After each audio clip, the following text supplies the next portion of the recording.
wahai yang membolak-balikkan hati, kokohkanlah hatiku ya di atas agamamu ini.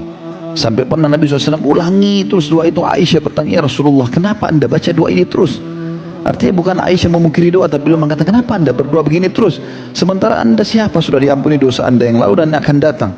Maka kata Nabi SAW, wahai Aisyah, siapa yang bisa mendapat jaminan tentang tidak terbolak-balikan hati, sementara hati manusia berada di dua jari-jari dari jari-jari Allah Subhanahu Wa Taala.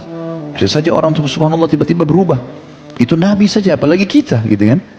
Jangan teman-teman sekalian baru belajar setahun, 2 tahun, 3 tahun agama terus kemudian tiba-tiba merasa diri hebat, pintar, lalu menyalahkan orang sana sini. Ya. Mungkin antum tidak sadar itu permainan syaitan yang membolak-balikkan hati sehingga meninggalkan agama Allah Subhanahu Wa Taala, membenci orang-orang beriman, menyebarkan aib, melakukan segala macam permasalahan. Ini berbahaya. Ini. Dan ini masuk dalam dosa syubhat. Kalau dosa syahwat, dosa diikuti hawa nafsu seperti zina, bohong, itu masih bisa orang taubat karena dia tahu dirinya salah. Tapi kalau dosa syubhat, ini bahaya sekali. Syubhat, dia pikir dirinya benar padahal salah. Ghibah itu menceritakan aib orang, dosa besar padahal ada padanya. Sampai kata Nabi SAW, ghibah itu adalah engkau menceritakan yang ada pada saudaramu, memang ada padanya, baik cacat fisik, baik karakter, baik apa saja, itu nggak boleh dicerita.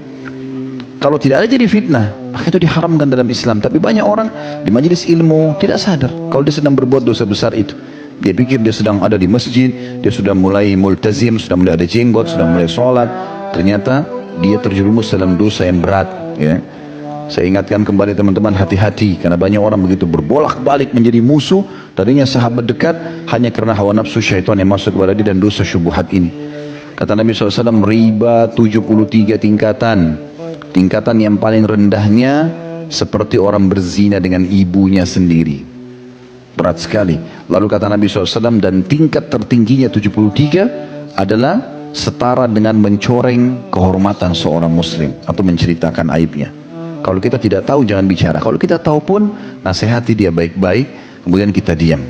Imam Ahmad rahimahullah pernah mendatangi seorang muridnya tengah malam, sudah menjelang subuh, orang lagi tidur semuanya. Dia datang, dia ketuk pintu, muridnya lalu bertanya, siapa malam-malam begini datang? Dia bilang Ibnu Hanbal. Ibnu Hanbal, dia tidak bilang Ahmad gurumu, enggak. Dia bilang Ibnu Hanbal guru saya. Dibuka pintu, ada apa guru, kenapa anda datang? Lalu Imam Ahmad pun menunjukkan isyarat dengan mulutnya, suruh diam, jangan ribut. Lalu dia bilang, saya pun pelan-pelan di dekatnya Imam Ahmad nih. Lalu saya persilahkan masuk, dia jalan pelan-pelan, jingkrak-jingkrakkan kakinya pelan-pelan. Jalan, saya pun ikut pelan-pelan jalan di belakangnya, tengah malam. Kemudian setelah itu ini muridnya pikir Imam Ahmad tidak mau bangunkan orang gitu. Kemudian dia bilang, saya persilahkan duduk. Imam Ahmad duduk dengan pelan-pelan di kursi itu gitu. Saya pun duduk di sebelahnya dengan pelan-pelan. Lalu saya menanyakan, ada apa wahai imam? Saya berbisik-bisik. Kata Imam Ahmad, tadi siang ada sesuatu yang menggelitik hati saya. Perbuatanmu ini ada sesuatu yang mengganggu hati saya. Kata orang itu, apa itu imam? Saya berbuat dosa kah? Kebetulan muridnya Imam Ahmad yang paling terkenal ilmunya orang ini.